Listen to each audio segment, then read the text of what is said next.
Hello friends, this is Sunil from Ads Optimizer. Friends,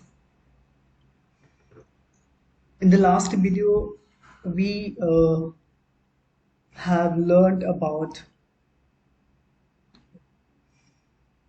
what are the things that will cover in on-page SEO.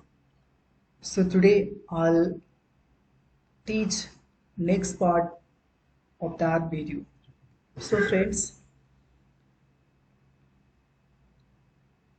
Last video में हमने देखा था कि on page में क्या क्या चीज़ें कवर होती हैं। आज मैं आपको इसके बाद का टॉपिक मैं आपको बताने वाला हूँ। तो फ्रेंड्स चलिए स्टार्ट करते हैं। जैसे लास्ट टाइम मैंने बताया था कि दो टूल है, SE ऑप्टिमर,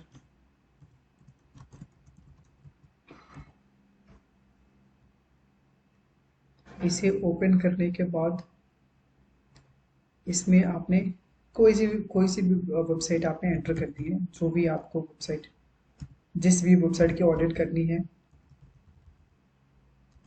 उसे आप एंटर कर ले। और बेसिकली SEO ऑप्टिमर क्या है, एक audit, website audit and reporting tools है। तो अगर हम ऑडिट करेंगे तो ही हम उसके पॉइंट पे डिस्कस कर पाएंगे। तो एक हमारे क्लाइंट की वेबसाइट है, जस्ट मैंने उनका URL एंटर किया। अभी हार्डली 30 to 40 सेकंड का टाइम लगेगा, उसके बाद हमें पता चल जाएगा कि इनका ऑन पेज कैसा है।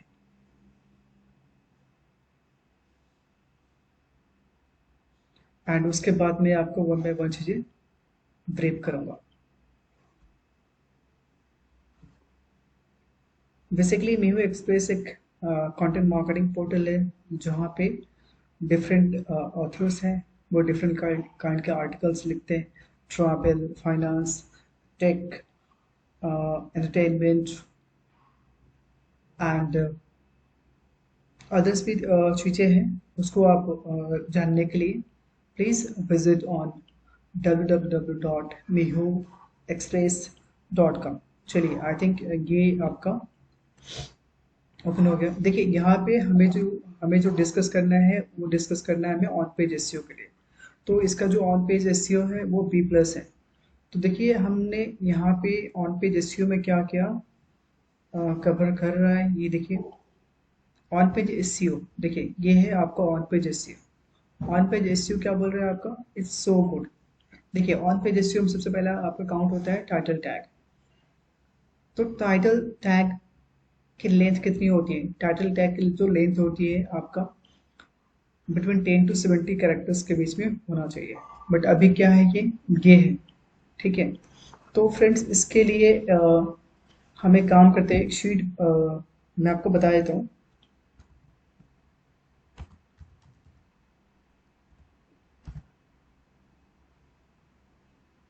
जब भी आप मेटा कंटेंट बनाए तो एक शीट आप ओपन कर ले, और जो आपको बताए, मतलब वो आपको हेल्प करेगा कि आपने कितने कैरेक्टर लिखे हैं।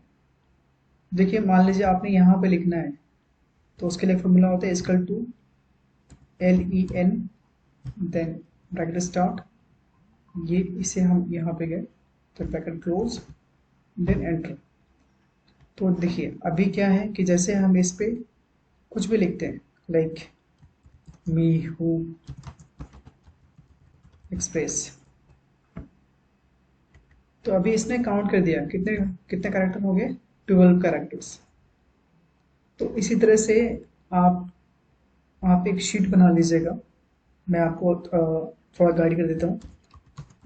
Meta meta title, meta dish,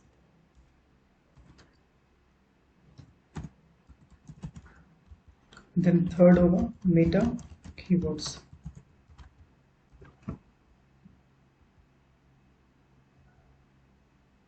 और ये जो फॉर्मूला है मैं दोबारा आपको बता देता हूँ। ये फॉर्मूला आपको हमेशा आप ऐड कर लीजिएगा, जो आपको हेल्प करेगा कि आपने कितने कैरेक्टर आपने लिखे हैं, जो आसानी रहेगा। तो हम ये फॉर्मूला यूटिलाइज करते हैं।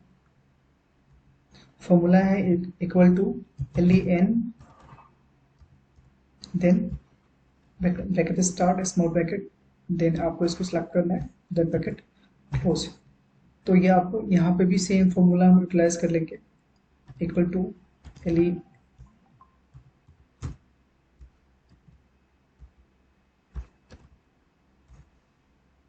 देन यहाँ पे अगेन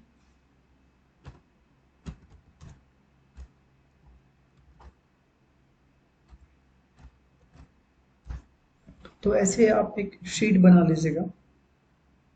तो ये आपको क्या होगा, इसलिए ये आप ये जो गलती करेंगे यहाँ पे, जो गलती वो नहीं होगा, ठीक है। तो आप ऐसा करके शीट बना लीजिएगा प्लीज।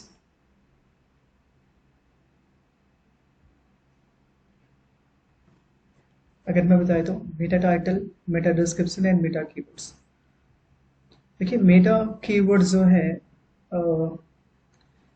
बहुत से जो डिजिटल मार्केटर है या बहुत से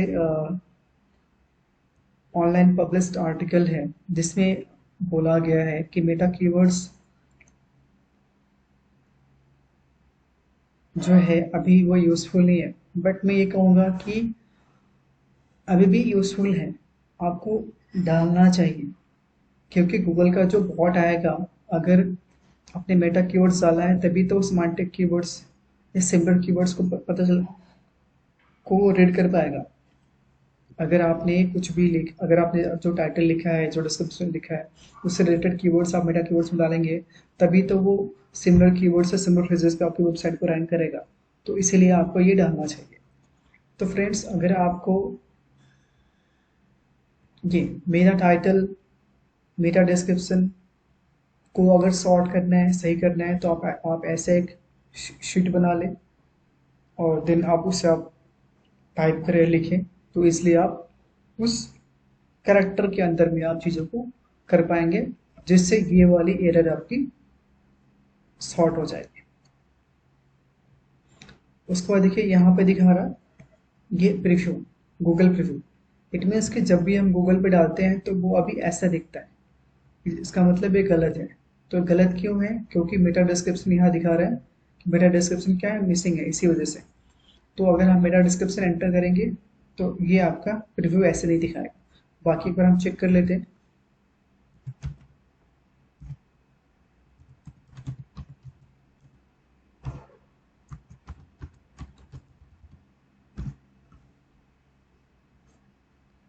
इसमें सही आ रहा है, बट ठीक है। मुझे लगता है कि अब इसको एक बार रिक्वेस्ट डालना पड़ेगा इंडेक्स होने के लिए। अगर वो इंडेक्स हो जाएगा तो फिर ये जो एरर है ये शो नहीं करेगा, ठीक है। उसको देखिए यहाँ पे है HREF लैंग्वेज यूजेस। जो भी हम स्क्रिप्ट या जो भी हम लोग लैंग्वेज यूटिलाइज करते हैं वेबसाइट को डिज़ाइन करने के लिए, डेवलप करने के लिए, उसका एक लैंग्वेज हमें डिफाइन करना होता है, वो ऐड करना होता है। वो उसमें नहीं है, ये इसी वजह से ये शो कर रहा है। बट ये इसलिए ठीक हो सकता है, अगर आपका जो डेवलपर है, अगर आप उसको बोलेंगे कि ऐसा एरर आ रहा है, तो वो कोड्स वो डाल के वो ठीक कर देगा।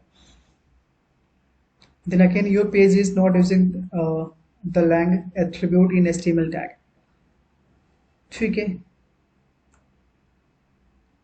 उसके बाद देखिए यहाँ पे आपका जो है H1 टैग कितने बार यूटिलाइज हुआ है, H2 और से लेके H6 कितनी बार यूटिलाइज हुआ है। तो ये कैसे चेक करेंगे, मैं आपको दिखाता हूँ। देखिए ये जो मेजर, मान लीजिए ये एक कंटेंट है, मैंने इसे ओपन कर लिया। तो ये जो टैग है ये H1 है। उसके बाद ये जो स्मॉल हो रहे हैं H2 हो सकते हैं या H3 हो सकते हैं, या कंट्रोल बी भी किया हुआ है, ऐसा भी हो सकता है। बट आपको कैसे पता चलेगा H1 है या H2 है या H3 है? जब भी आप कंटेंट आप एंटर करेंगे, तो कंटेंट को एंटर करने के बाद ही वहां पे ऑप्ट करने के लिए आता है। मैं आपको वैसे वर्ड में दिखा देता हूँ आपको।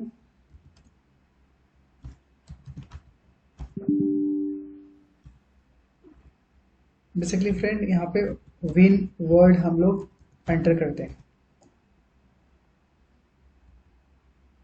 जैसे मैंने यहाँ लिख दिया मीहू एक्सप्रेस, और अब मैं इसको सिलेक्ट कर लेता हूँ। सिलेक्ट करने के बाद यहाँ पे आपको देखिए ये H1 का साइज ये है। अगर आप S2 चाहिए, आपको इसको S2 करना है तो ये S2 करेंगे।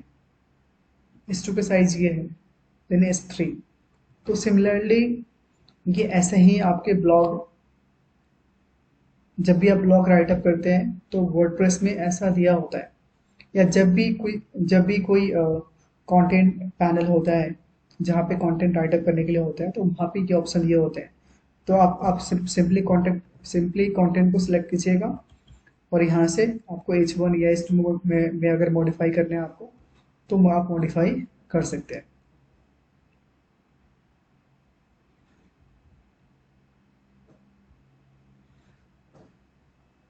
देन उसके बाद आपका लिखा हुआ है कि keyword consistency, your page main keywords are not distributed.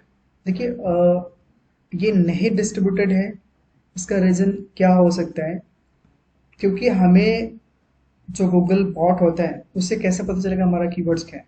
तो हमें उस कीवर्ड को पैराग्राफ में डालना पड़ेगा, हेडिंग में डालना पड़ेगा, पैराग्राफ के स्टार्टिंग में, पैराग्राफ के एंड में डालना पड़ेगा, एंड उसे हमें मार्क करना चाहिए। उसे हमें अलग कलर से मार्क करना चाहिए, तभी गूगल का बॉट उसे कंसिडर कर पाएगा कि ये कीवर्ड है। अदरवाइज उन सबको वो ऐसे करके वो शो करेगा। तो बेसिकली क्या है कि हमें कीवर्ड क्लाउड जो होता है, कीवर्ड क्लाउड इसमें हमें फिक्स करना पड़ेगा। कीवर्ड क्लाउड इसमें नहीं है। और कीवर्ड क्लाउड फिक्स करेंगे ना, तो जैसे यहाँ पे दिखा रहा है पार्टी प्लेसेस, या ये है गिफ्ट आइडियाज दिसंबर, तो ये थोड़ा सा अच्छा हो जाएगा। न्यू ईयर पार्टी प्लेसेस, अभी पार्टी प्लेसेस लिखा है, अगर हम कीवर्ड क्लाउड्स ठीक करते हैं तो यहाँ पे वो ऑटोमेटिकली आ, वो इंडेक्स कर लेगा न्यू ईयर पार्टी प्लेसेस, या गिफ्टिंग आइडियाज, या गिफ्ट आइडियाज फॉर दीपावली और रक्षाबंधन, ऐसे करके जो कंटेंट है इसके ऊपर। देखिए जैसे इसके ऊपर है ना अभी content gift ideas for new year, तो हमने अगर वो इसमें कीवर्ड कंसिस्टेंसी उतनी अच्छी नहीं है, इसलिए ऐसा आ रहा है। देखिए बेस्ट गिफ्ट आइडियाज जो है, अगर मैं इसको सर्च करूँ कि बेस्ट गिफ्ट आइडियाज की हमने कीवर्ड कंसिस्टेंसी कितनी है, मतलब कितनी बार रिपीट हुआ है, तो देखिए कितनी बार, सिर्फ 3 बार, जबकि ऐसा नहीं होना चाहिए।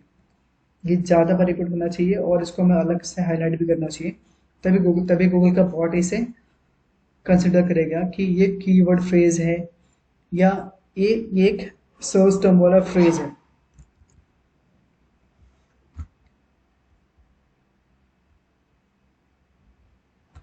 चलिए नेक्स्ट में मूव करते हैं।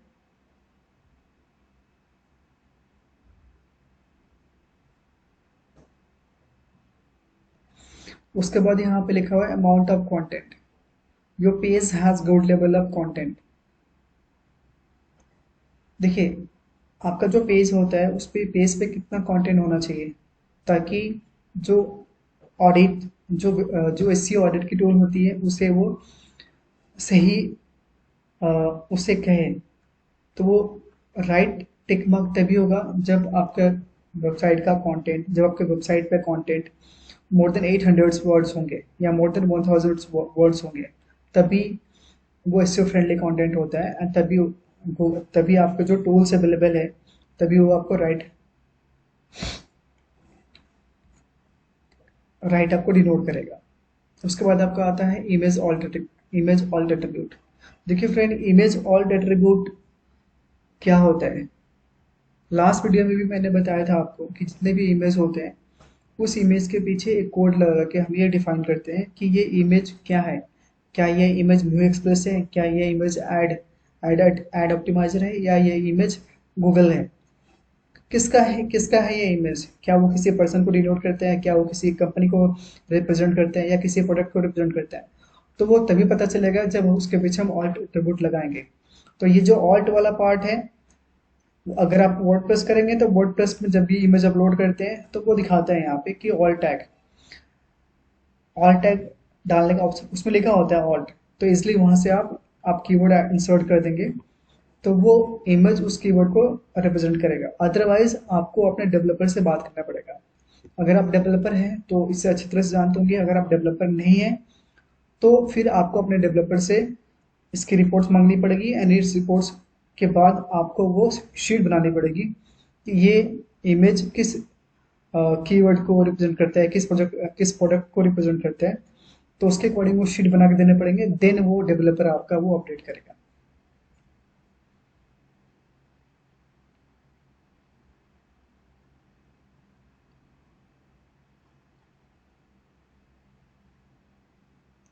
उसके बाद आपका आता है कैनोनिकल टैग।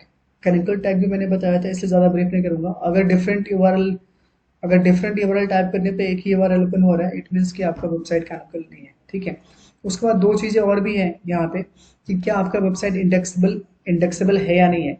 तो अगर जो ये टूल है अगर वो बोल रहा है कि ये राइट टिक है, इसका मतलब है कि आपका वेबसाइट इंडेक्सेबल है। अदरवाइज यहाँ पे अगर ये रेड वगैरह आता या क्रॉस का साइन आता है, जैसे कि ऊपर यहाँ पर भी देखा था आपने क्रॉस का साइन, तो इसका मतलब था कि ये इंडेक्सेबल नहीं है।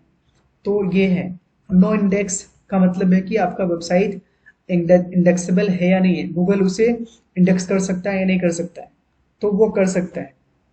उसके बाद फ्रेंड एसएसएल इनेबल्ड। आजकल के जितने भी वेबसाइट है अगर उस पे एसएसएल नहीं है तो गूगल उसे लो प्रायोरिटी देता है। तो प्लीज़ आप जो भी वेबसाइट आप खुद के लिए बनाए या क्लाइंट के लिए बनवाए उसमें एसएसएल जरूर लगवाए, क्योंकि एसएसएल इनकॉर्पोरेटेड है तो गूगल उसे ज़्यादा प्रायोरिटी देता है। एंड ये एक न्यू फीचर है एसईओ में, मतलब मैंडेटरी फीचर है कि अगर आप वेबसाइट बना रहे हैं तो एसएसएल इनकॉर्पोरेट कराना ही पड़ेगा, तो प्लीज़ उसे करवाएं। एंड जो ये ऑप्शन है HTTPS फ्रेंड, जैसे आप SSL इनकॉर्पोरेट करते हैं तो ऑटोमेटिकली STP के बाद S इंक्लूड हो जाएगा, तो उसमें कोई प्रॉब्लम नहीं है। देखिए यहाँ पे robot.txt जैसे मैंने बताया था कि हमें इसमें कमांड पास करते हैं कि हमें किस पेज को वेबसाइट के किस पेज को इंडेक्स करना है, किस पेज को इंडेक्स नहीं करना है। तो चलिए हम लोग देख लेते हैं कि मैं आपको भी बता देता हूँ कि robot.txt कैसे बनता है। हमने Ctrl+C किया और हमने इसे नए टैब पे पेस्ट करते हैं।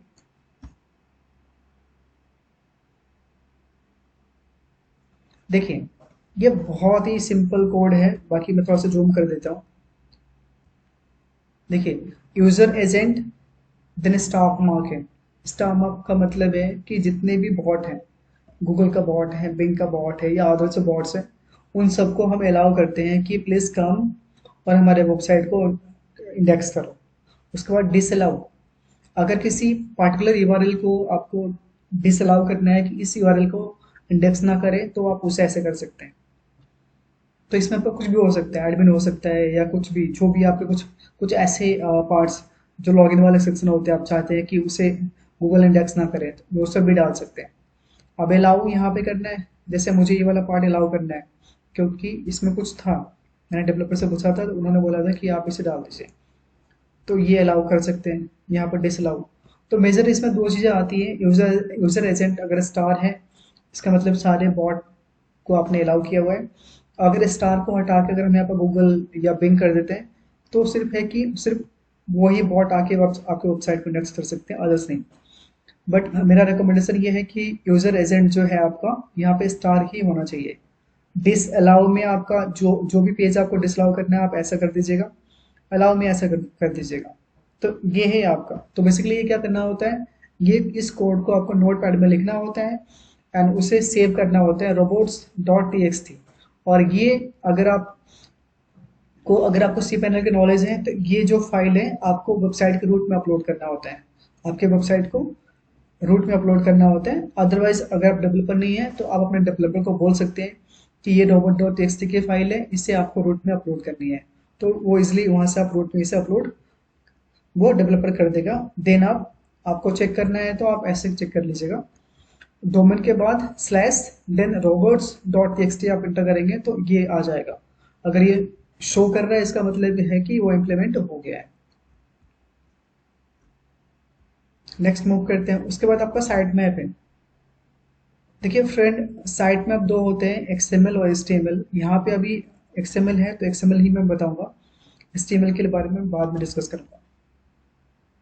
फ्रेंड साइट मैप का क्या यूटिलाइज है, साइट में बेसिकली हम लोग बॉट्स के लिए बनाते हैं, गूगल बॉट्स के लिए बनाते हैं, ताकि गूगल गूगल बॉट्स यहाँ पे आए और यहाँ पे आने के बाद से उसे जिस जिस वेबसाइट के जिस जिस कॉर्नर को मूव करना है वो इसलिए मूव कर जाए, और जहाँ पे उसे नया कंटेंट मिलता है या जहाँ पे भी उसे यूनिक कंटेंट मिलता है तो उसे उसे वो इंडेक्स करके अपने डेटाबेस में डाल देगा। अगर वो अपने डेटाबेस में डालता है तो जब भी कोई गूगल पे सर्च करेगा तो गूगल क्वालिटी के अकॉर्डिंग जिसका कंटेंट अच्छा है वो टॉप पे आ जाएगा, जिसका कंटेंट उसके अकॉर्डिंग लो क्वालिटी का है तो उसके बाद वो रिजल्ट पे आएगा। इसको जनरेट करने का कैसे तरीका है, इसको एक्सएमएल साइट में जनरेट करना बहुत ही आसान है। अगर आपको जनरेट करना है तो सिंपली यहाँ पे गूगल पे जाइए, गूगल पे जाके यहाँ पे लिखिए जनरेट साइट मैप ऑनलाइन, और जो सबसे पहला आप यूआरएल है उसे भी ले सकते हैं। देखिए एंटर करते ही सबसे पहले बोल रहा है कि योर वेबसाइट यूआरएल, तो यहाँ पे आपकी जो वेबसाइट की यूआरएल है, मेन यूआरएल, आपको उसे कॉपी करना है एंड यहाँ पे इसे पेस्ट करना है। पेस्ट करके जैसे आप स्टार्ट पे एंटर करेंगे तो वो जनरेट करना शुरू कर देगा एंड थोड़ी देर में उसे जनरेट करके बता भी देगा कि जनरेटेड। चलिए इसे होने दीजिए, क्योंकि बहुत सारे पेजेस हैं तो इसमें मे बी इसमें टाइम आपका लगेगा, ये इसे होने देते हैं। फ्रेंड उसके बाद है आपका एनालिटिक्स,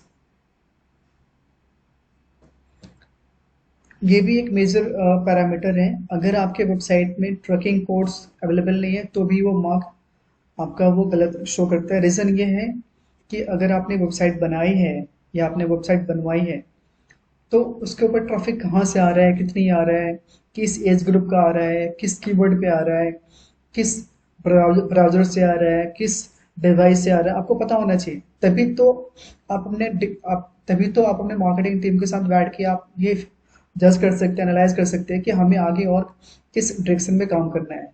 तो उसके ऊपर एनालिटिक्स का कोड होने चाहिए। आपको एनालिटिक्स का कोड अगर आपको सीखना है कि एनालिटिक्स का कोड कैसे जनरेट करते हैं तो ये मैं आपको नेक्स्ट वीडियो में बताऊंगा। देखिए अभी भी चल रहा है क्योंकि इसमें बहुत सारे कंटेंट है, इसलिए इसमें टाइम लगेगा जनरेट करने में।